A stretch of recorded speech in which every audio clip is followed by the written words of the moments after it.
If anyone had told Ali Bongo, the former president of Gabon, that one day he would join the ranks of African presidents who were ousted from office, he would have probably laughed at them.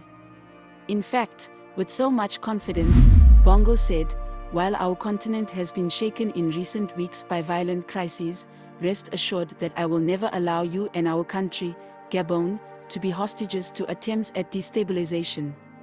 Never."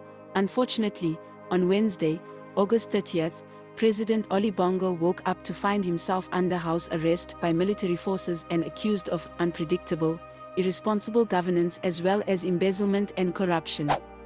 Sitting in a richly carpeted room, Ali Bongo spoke rather pitifully, saying, "I don't know what's going on," and pleaded with his friends from the international community to make noise. What could have given Bongo such confidence in the face of the widespread military coups? It's probably the fact that his family has ruled Gabon for more than 50 years.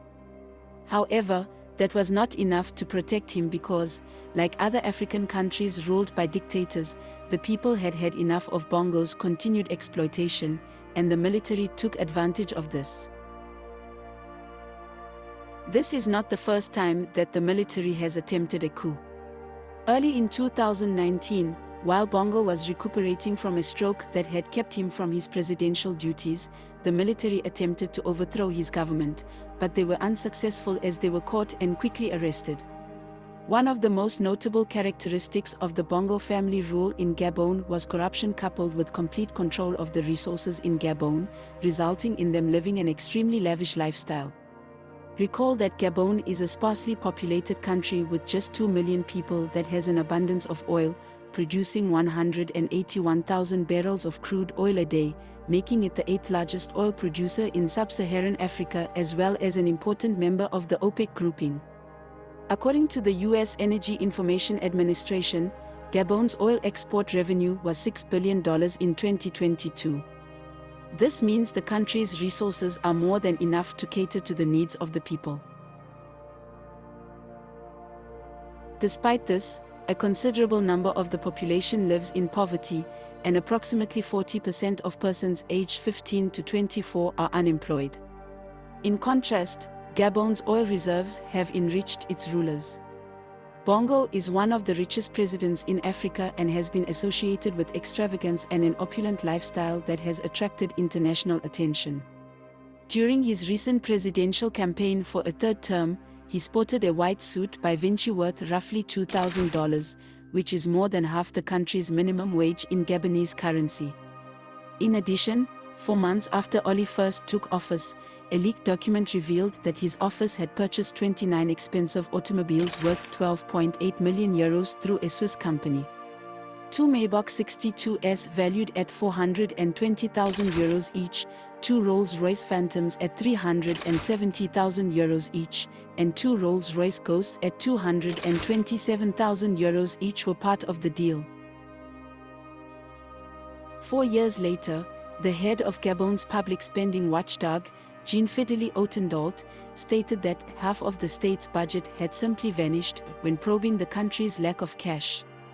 According to government insiders, the president enjoyed taking the high-speed vehicles for joyrides in the desert while his security accompanied him. But this was not the beginning of the family's wealth. The Bongo family's wealth started when Ali's father, Omar Bongo, took office in 1967 at age 31.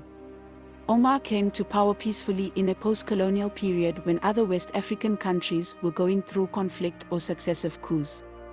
His family had a strong relationship with former colonial power France, and he kept power by concentrating the country's natural wealth under his control, investing some in large-scale infrastructure projects, and rewarding political opponents with lucrative positions in his government. By the time he died of heart arrest in a Barcelona hospital at the age of 73, Omar had grown so adept at retaining power that no one in the country had the authority to declare him dead. Throughout his 42 years in office, Omar accumulated astounding wealth, including 70 bank accounts and an array of luxurious possessions, such as 39 apartments, 2 Ferraris, 6 Mercedes-Benz cars, 3 Porsches, and even a Bugatti in France.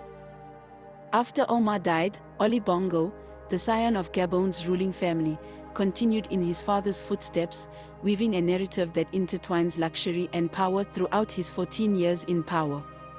His signature look consists of designer suits that are frequently accessorized with silk ties and bespoke elements. This opulence extended to even the most solemn occasions, such as King Charles's coronation, where he wore a luxury wedding suit, and his wife, Sylvia Bongo Ondimba, wore an ornate white skirt suit covered with silver and gold embroidery. Bongo's opulence is further heightened by his collection of high-end automobiles, which includes rare luxury vehicles such as Mercedes, Maybachs, and Rolls-Royces. Notably, he appears in public on occasion wearing the pricey Moroccan jabado clothing, which is generally reserved for wealthy folks in Morocco or Algeria. According to some estimates, Ali Bongo personally controls billions of dollars in assets, much of which is hidden abroad, making him Gabon's richest man. Bongo's sister, Pascaline Bongo, is also not left out of this luxurious lifestyle. She reportedly accrued an $86 million luxury air travel bill within 2 years. Aside from the properties the Bongos have amassed, they have also reportedly stashed billions of naira in foreign countries, especially the US and France, according to the OCCRP. The OCCRP also disclosed that the Bongos and their inner circle, including a judge who has been instrumental in helping the family hang on to power, have purchased at least 7 properties worth over $4.2 million near the US capital. In addition, the OCCRP investigation concerning the Bongo family revealed that the late President Omar Bongo carried $1 million in shrink-wrapped $100 bills to the United States and gave it to his jobless daughter, Yamili Bongo Sta. When questioned, the unemployed university student said she expected further money from her father to purchase a $2.2 million condo in New York City.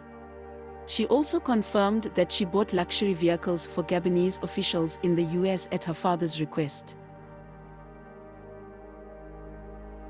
This accumulation of wealth exclusive to the president, his family, and their inner circle is popularly referred to as the Bongo system in the country's capital, Libreville, and has drawn a lot of criticism and condemnation.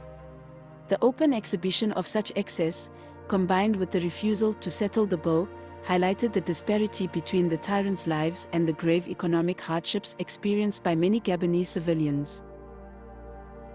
Not surprisingly, when the Gabonese military broke into Bongo's house, they found bags filled with money in different currencies, including the euro, dollar, and CFA franc. It's no surprise, therefore, that when the military took over in Gabon, hundreds of people took to the streets of the capital, dancing, cheering, and declaring themselves free. The affluent lifestyles of Ali Bongo and his family continue to serve as stark reminders of the complex character of leadership within a continent seeking progress and equal resource distribution. Thankfully, the coup has succeeded in ending the 55-year reign of the Bongo family in Gabon. What do you think? Do leave your comments down below, and don't forget to like, subscribe, and put on the notification if you haven't already done so.